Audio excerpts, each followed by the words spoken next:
All right, what's up, family? So listen, this is a segment that I'm going to be doing. You guys are going to see a lot of it. I'm calling it the silver spoon. All right. This is my attempt to prompt you to think thoughts that you otherwise wouldn't think, right? Rational thoughts, logical thoughts. So I thought of this by, of course, the Matrix, when the child tells Neo, it is not the spoon that bends, right? He said, you must focus on the spoon.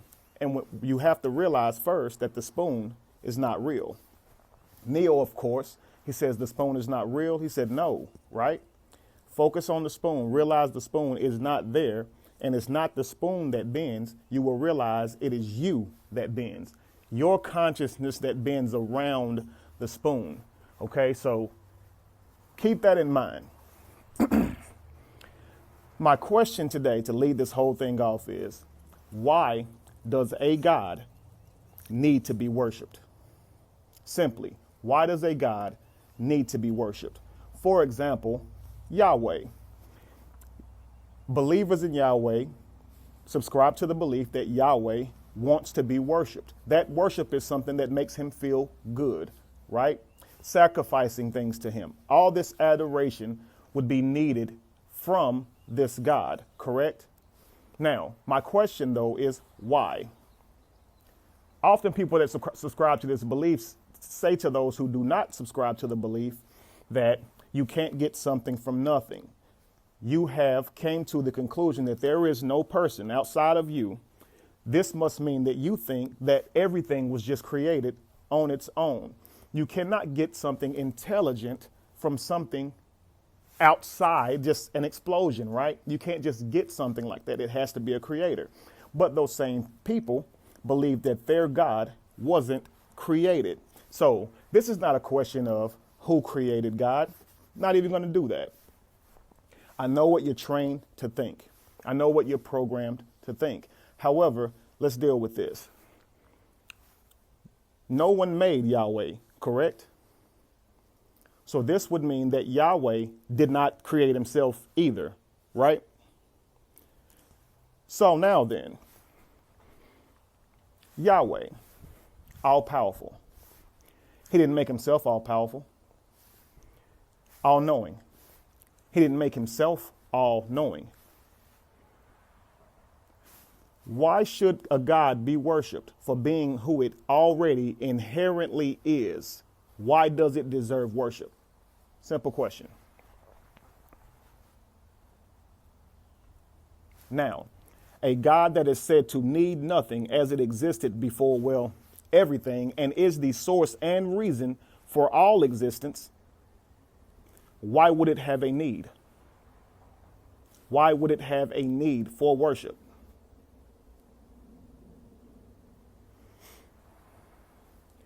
A lot of times we subscribe to ideas without thinking of the logistics surrounding the ideas. But we can't blame you, as you were taught not to think about the logistics surrounding the ideas, with threats of things like blasphemy, which we of course know that blasphemy is only a word or a law that is created to protect the ideas of the powerful, because we know that real good ideas stand to criticism all on their own, and they do not put out threats saying, don't challenge me or critique this idea.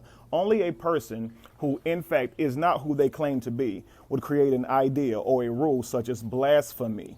Do not believe in it. It is a tactic to scare you.